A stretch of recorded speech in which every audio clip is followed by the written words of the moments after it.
ನಮಸ್ಕಾರ ಸ್ನೇಹಿತರೆ, ಶ್ರೀ ಕೃಷ್ಣ ಸಂದೇಶ ನಮ್ಮ ರೀಲ್ಸ್ ಯೂಟ್ಯೂಬ್ ಚಾನೆಲ್ಗೆ ನಿಮಗೆಲ್ಲರಿಗೂ ಸ್ವಾಗತ. ಬದುಕಿನಲ್ಲಿ ಮಾಡಿದ ಎಲ್ಲ ಕೆಲಸಗಳು ಕೊನೆಯಲ್ಲಿ ಪರೀಕ್ಷೆಗೆ ಒಳಗಾಗುತ್ತವೆ. ಇದು ಭಗವದ್ಗೀತೆಯ 8ನೇ ಅಧ್ಯಾಯದ 1 ಮತ್ತು 2ನೇ ಶ್ಲೋಕದಲ್ಲಿ ಕೃಷ್ಣ ಪರಮಾತ್ಮ ಹೀಗೆ ಹೇಳಿದ್ದಾನೆ. ಬದುಕಿನಲ್ಲಿ ನಾವು ಮಾಡುವ ಕೆಲಸಗಳು ಪರೀಕ್ಷೆಗೆ ಒಳಪಡುತ್ತದೆ ಎನ್ನುವುದು ಕೃಷ್ಣನ ವಾದ. ಸಮಯ ಮುಗಿದ ಕೂಡಲೇ ಎಲ್ಲರೂ ಇಲ್ಲಿಂದ ಹೊರಡಲೇಬೇಕು. ಜೀವನದ ಮಹತ್ವದಲ್ಲಿ ನಾವು ಸಮಯದ ಮಹತ್ವವನ್ನು ತಿಳಿದಿರಬೇಕು. ಸಮಯ ಮುಗಿಯುತ್ತಿದ್ದಂತೆ ಯಾರೊಬ್ಬರಿಗೂ ಇಲ್ಲಿ ಉಳಿದುಕೊಳ್ಳುವುದಕ್ಕೆ ಕಾಲಾವಕಾಶವೂ ಇರುವುದಿಲ್ಲ, ಅನುಮತಿಯೂ ಇರುವುದಿಲ್ಲ. ಹೇಗೆ ಹುಟ್ಟುವ ಸೂರ್ಯ ಸಂಜೆಗೆ ಮುಳುಗಲೇಬೇಕೋ ಹಾಗೆಯೇ ಹುಟ್ಟಿದ ಪ್ರತಿಯೊಬ್ಬರೂ ಕೂಡ ಸೂರ್ಯಾಸ್ತವಾಗುವಂತೆ ಒಂದು ದಿನ ಅಸ್ತಂಗತರಾಗಲೇಬೇಕು. ಸಮಯ ಯಾರಿಗೆ ಯಾವಾಗ ಹೇಗೆ ಮುಗಿಯುತ್ತದೆ ಎಂದು ಹೇಳಲಾಗದು. ಆದರೆ ಸಮಯ ಮುಗಿದವರು ಖಂಡಿತವಾಗಿಯೂ ಈ ಜಗತ್ತಿಗೆ ಕೊನೆಯ ವಿದಾಯ ಹೇಳಲೇಬೇಕು. ದುಃಖದಲ್ಲಿರುವವರನ್ನು ಎಂದಿಗೂ ಕೈಬಿಡಬಾರದು ಎಂದು ಭಗವದ್ಗೀತೆ ಹೇಳುತ್ತದೆ. ನಿಮ್ಮ ಜೀವನದಲ್ಲಿ ಪವಾಡಗಳು ನಡೆಯಲಿ ಎಂದು ದೇವರನ್ನು ನಂಬಬೇಡಿ. ಮೊದಲು ದೇವರನ್ನು ನಂಬಿ, ಆಮೇಲೆ ಎಲ್ಲ ಪವಾಡಗಳು ನಿಮ್ಮ ಜೀವನದಲ್ಲಿ ನಡೆಯಲು ಆರಂಭಿಸುತ್ತದೆ. ಅರ್ಜುನನು ಕೃಷ್ಣನಿಗೆ ಹೀಗೆ ಪ್ರಶ್ನೆ ಮಾಡಿದನು: ಪ್ರಭುವೇ, ಪರಮ ಪುರುಷನೇ, ಯಾವುದು ಬ್ರಹ್ಮನ್, ಯಾವುದು ಆತ್ಮ ಮತ್ತೆ ಯಾವುದು ಕರ್ಮ ಎಂದು? ಈ ಐಹಿಕ ಅಭಿವ್ಯಕ್ತಿ ಯಾವುದು? ದೇವತೆಗಳು ಯಾರು? ದಯಮಾಡಿ ಇದನ್ನು ನನಗೆ ವಿವರಿಸು ಎಂದು ಕೇಳಿದನು. ಅದಕ್ಕೆ ಈ ಒಂದು ಅಧ್ಯಾಯದಲ್ಲಿ ಕೃಷ್ಣನು ಇದಕ್ಕೆ ಪರಿಹಾರ, ಉತ್ತರ ಎಲ್ಲವನ್ನೂ ನೀಡಿದ್ದಾನೆ. ಯಾವುದು ಬ್ರಹ್ಮನ್ ಎನ್ನುವುದರಿಂದ ಪ್ರಾರಂಭಿಸಿ ಅರ್ಜುನನ ವಿವಿಧ ಪ್ರಶ್ನೆಗಳಿಗೆ ಉತ್ತರವನ್ನು ಹೇಳುತ್ತಾನೆ. ಪ್ರಭುವು ಕಾಮ್ಯ ಕರ್ಮಗಳನ್ನು, ಯೋಗ ತತ್ವಗಳನ್ನು ಮತ್ತು ಪರಿಶುದ್ಧ ಭಕ್ತಿ ಸೇವೆಯನ್ನು ವಿವರಿಸುತ್ತಾನೆ. ಪರಾತ್ಪರ ಸತ್ಯಕ್ಕೆ ಬ್ರಹ್ಮನ್, ಪರಮಾತ್ಮ ಮತ್ತು ಭಗವಾನ್ ಎಂದು ಹೆಸರು ಎಂಬುದಾಗಿ ಶ್ರೀಮದ್ ಭಗವದ್ಗೀತೆಯು ವಿವರಿಸುತ್ತದೆ. ಅಲ್ಲದೆ ಜೀವಿಗೂ ವ್ಯಕ್ತಿಗತ ಆತ್ಮಕ್ಕೂ ಬ್ರಹ್ಮನ್ ಎಂದು ಹೆಸರು. ಆತ್ಮವು ದೇಹ, ಆತ್ಮ ಮತ್ತು ಮನಸ್ಸುಗಳನ್ನು ಸೂಚಿಸುತ್ತದೆ. ಅರ್ಜುನನು ಆತ್ಮವನ್ನು ಕುರಿತು ಪ್ರಶ್ನಿಸುತ್ತಾನೆ. ವೈದಿಕ ನಿಘಂಟಿನ ಪ್ರಕಾರ ಆತ್ಮ ದೇಹ ಮತ್ತು ಇಂದ್ರಿಯಗಳನ್ನು ಸೂಚಿಸುತ್ತದೆ. ಅರ್ಜುನನು ಪರಮಪ್ರಭುವನ್ನು ಪುರುಷೋತ್ತಮ ಎಂದು ಸಂಬೋಧಿಸಿದ್ದಾನೆ. ಇದರ ಅರ್ಥ ಆತನು ಪ್ರಶ್ನೆಗಳನ್ನು ಒಬ್ಬ ಸ್ನೇಹಿತನಿಗೆ ಮಾತ್ರ ಕೇಳುತ್ತಿರಲಿಲ್ಲ. ಪರಮಪುರುಷನು ಖಚಿತವಾದ ಉತ್ತರಗಳನ್ನು ಕೊಡಬಲ್ಲ ಪರಮಾಧಿಕಾರಿ ಎಂದು ತಿಳಿದು ಅವನನ್ನು ಪ್ರಶ್ನಿಸುತ್ತಿದ್ದ. ಮಧುಸೂದನನೇ, ಯಜ್ಞದ ಪ್ರಭುವು ಯಾರು? ಅವನು ದೇಹದಲ್ಲಿ ವಾಸಿಸುವುದು ಹೇಗೆ? ಭಕ್ತಿ ಸೇವೆಯಲ್ಲಿ ತೊಡಗಿರುವವರು ಮರಣಕಾಲದಲ್ಲಿ ನಿನ್ನನ್ನು ತಿಳಿಯುವುದು ಹೇಗೆ ಎಂದು. ಇದರ ಭಾವಾರ್ಥ ಹೀಗಿದೆ: ಯಜ್ಞದ ಪ್ರಭು ಎಂದರೆ ಇಂದ್ರನಾದರೂ ಆಗಬಹುದು, ವಿಷ್ಣುವಾದರೂ ಆಗಬಹುದು, ಬ್ರಹ್ಮನು, ಶಿವನು ಸೇರಿದಂತೆ ಪ್ರಧಾನ ದೇವತೆಗಳ ಮುಖ್ಯಸ್ಥನೇ ವಿಷ್ಣು.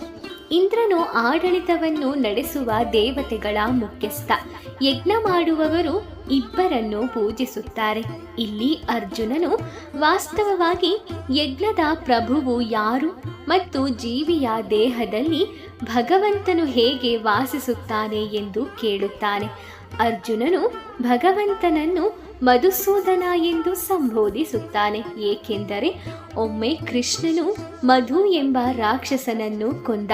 ವಾಸ್ತವವಾಗಿ ಸಂದೇಹಗಳೇ ಆದ ಈ ಪ್ರಶ್ನೆಗಳು ಅರ್ಜುನನ ಮನಸ್ಸಲ್ಲಿ ಉದ್ಭವಿಸಲೇಬೇಕಾಗಿರಲಿಲ್ಲ. ಏಕೆಂದರೆ ಅರ್ಜುನನು ಕೃಷ್ಣ ಪ್ರಜ್ಞೆ ಇರುವ ಭಕ್ತ. ಈ ಸಂದೇಹಗಳು ರಾಕ್ಷಸರಂತೆ. ಕೃಷ್ಣನು ರಾಕ್ಷಸರನ್ನು ಕೊಲ್ಲುವುದರಲ್ಲಿ ನಿಪುಣನಾದ್ದರಿಂದ ಅರ್ಜುನನು ಇಲ್ಲಿ ಕೃಷ್ಣನನ್ನು ಮಧುಸೂದನ ಎಂದು ಸಂಬೋಧಿಸುತ್ತಾನೆ. ಏಕೆಂದರೆ ಈ ಒಂದು ಮಧು ಎಂಬ ರಾಕ್ಷಸನನ್ನು ಕೊಂದ ಕಾರಣದಿಂದಾಗಿ ವಾಸ್ತವವಾಗಿ ಸಂದೇಹಗಳೇ ಆದ ಈ ಪ್ರಶ್ನೆಗಳನ್ನು ರಾಕ್ಷಸಿ ತತ್ವ ಸಂದೇಶಗಳನ್ನು ಕೃಷ್ಣನು ಸಂಹರಿಸಲಿ ಎಂಬುದಕ್ಕೆ ಇದನ್ನು ಕಾರಣ ಮಾಡಲಾಗುತ್ತದೆ. ಈ ಶ್ಲೋಕದಲ್ಲಿ ಪ್ರಯಾಣ ಕಾಲೆ ಎನ್ನುವ ಮಾತು ಬಹು ಮಹತ್ವದ್ದು. ಏಕೆಂದರೆ ಬದುಕಿನಲ್ಲಿ ನಾವು ಮಾಡಿದ್ದುದೆಲ್ಲ ಸಾವಿನ ಸಮಯದಲ್ಲಿ ಪರೀಕ್ಷೆಗೆ ಒಳಗಾಗುತ್ತದೆ. ಸದಾ ಕೃಷ್ಣ ಪ್ರಜ್ಞೆಯಲ್ಲಿ ನಿರತರಾದವರು ಯಾರು ಎಂದು ತಿಳಿಯಲು ಅರ್ಜುನನು ಬಹು ಕಾತರನಾಗಿದ್ದಾನೆ. ಆ ಕಡೆಯ ಕ್ಷಣದಲ್ಲಿ ಅವನ ಸ್ಥಿತಿ ಹೇಗಿರಬೇಕು? ಸಾವಿನ ಕ್ಷಣದಲ್ಲಿ ದೇಹದ ಕ್ರಿಯೆಗಳೆಲ್ಲ ಅಸ್ತವ್ಯಸ್ತವಾಗುತ್ತವೆ. ಮನಸ್ಸು ಯೋಗ್ಯ ಸ್ಥಿತಿಯಲ್ಲಿ ಇರುವುದಿಲ್ಲ. ದೇಹ ಈ ಸ್ಥಿತಿಯಿಂದ ಅಲ್ಲೋಲ ಕಲ್ಲೋಲವಾದ ಮನಸ್ಸಿಗೆ ಪರಮಪ್ರಭುವನ್ನು ಸ್ಮರಿಸುವುದು ಸಾಧ್ಯವಾಗದೇ ಹೋಗಬಹುದು. ಒಬ್ಬ ಮಹಾಭಕ್ತರಾದ ಮಹಾರಾಜ ಕುಲಶೇಖರರು ಹೀಗೆ ಪ್ರಾರ್ಥಿಸುತ್ತಾರೆ: ನನ್ನ ಪ್ರೀತಿಯ ಪ್ರಭುವೆ, ಈಗ ನಾನು ಸಂಪೂರ್ಣವಾಗಿ ಆರೋಗ್ಯದಿಂದ ಇದ್ದೇನೆ. ಈಗಲೇ ನಾನು ಸಾಯುವುದು ಉತ್ತಮ. ಏಕೆಂದರೆ ಆಗ ನನ್ನ ಮನಸ್ಸಿನ ಹಂಸವು ನಿನ್ನ ಪಾದ ಕಮಲದ ನಾಳವನ್ನು ಪ್ರವೇಶಿಸಲು ಪ್ರಯತ್ನಿಸಬಹುದು. ಈ ಉಪಮಾನವನ್ನು ಬಳಸಲು ಕಾರಣ, ನೀರಿನ ಪಕ್ಷಿಯಾದ ಹಂಸಕ್ಕೆ ಕಮಲದ ಹೂವನ್ನು ಅಗೆಯುವುದು ಎಂದರೆ ಸಂತಸ. ಕಮಲವನ್ನು ಪ್ರವೇಶಿಸುವುದು ಅದಕ್ಕೆ ಒಲವಿನ ಆಟ. ಮಹಾರಾಜ ಕುಲಶೇಖರರು ಭಗವಂತನಿಗೆ ಹೀಗೆ ಹೇಳುತ್ತಾರೆ: ಈಗ ನನ್ನ ಮನಸ್ಸಿಗೆ ಕ್ಷೋಭೆ ಇಲ್ಲ, ನಾನು ಸಂಪೂರ್ಣವಾಗಿ ಆರೋಗ್ಯವಾಗಿದ್ದೇನೆ. ನಿನ್ನ ಚರಣ ಕಮಲವನ್ನು ಧ್ಯಾನಿಸುತ್ತಾ ನಾನು ಈಗಲೇ ಸತ್ತು ಹೋದರೆ ನನ್ನ ಭಕ್ತಿಪೂರ್ವಕ ಸೇವೆಯು ಪರಿಪೂರ್ಣವಾಗುವುದು ಎಂದು ನನಗೆ ನಿಶ್ಚಯವಾಗಿದೆ. ಆದರೆ ಸಹಜವಾಗಿ ಸಾವು ಬರುವ ತನಕ ನಾನು ಕಾಯಬೇಕಾದರೆ ಏನಾಗುವುದೋ ಕಾಣೆ. ಏಕೆಂದರೆ ಆ ಹೊತ್ತಿಗೆ ನನ್ನ ದೈಹಿಕ ಕ್ರಿಯೆಗಳೆಲ್ಲ ಅಸ್ತವ್ಯಸ್ತವಾಗುತ್ತದೆ. ನನ್ನ ಗಂಟಲಿನಲ್ಲಿ ಉಸಿರು ಸಿಕ್ಕಿಕೊಳ್ಳುತ್ತದೆ.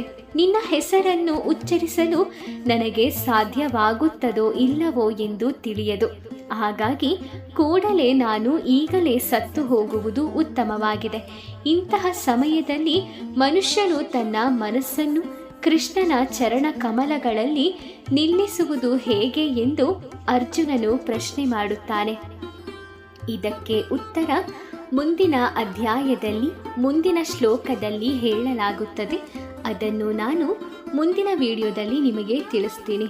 ಸ್ನೇಹಿತರೆ, ಈ ಒಂದು ವಿಶೇಷ ಮಾಹಿತಿ ನಿಮಗೆ ಇಷ್ಟ ಆಗಿದ್ದರೆ ವಿಡಿಯೋನ ಲೈಕ್ ಮಾಡಿ, ಶೇರ್ ಮಾಡಿ, ಹಾಗೆ ನಿಮ್ಮ ಅನಿಸಿಕೆಗಳನ್ನು ಕೂಡ ಕಮೆಂಟ್ ಮಾಡಿ. ಇದೇ ರೀತಿಯ ಉತ್ತಮ ಸಂದೇಶಗಳನ್ನು, ಕೃಷ್ಣ ಪರಮಾತ್ಮನ ಭಗವದ್ಗೀತೆಯ ವಿಚಾರಗಳನ್ನು ತಿಳ್ಕೊಳ್ಳೋಕ್ಕೋಸ್ಕರ ನಮ್ಮ ರೀಲ್ಸ್ ಯೂಟ್ಯೂಬ್ ಚಾನಲ್ಗೆ ಸಬ್ಸ್ಕ್ರೈಬ್ ಮಾಡಿಕೊಳ್ಳಿ. ಮುಂದಿನ ವಿಡಿಯೋದಲ್ಲಿ ಭೇಟಿ ಮಾಡ್ತೀನಿ. ಓಂ ಶ್ರೀ ಕೃಷ್ಣಾಯ ನಮಃ. ಆ ಕೃಷ್ಣ ಪರಮಾತ್ಮ ನಿಮ್ಮೆಲ್ಲರಿಗೂ ಒಳ್ಳೆಯದನ್ನು ಮಾಡಲಿ. ಧನ್ಯವಾದಗಳು.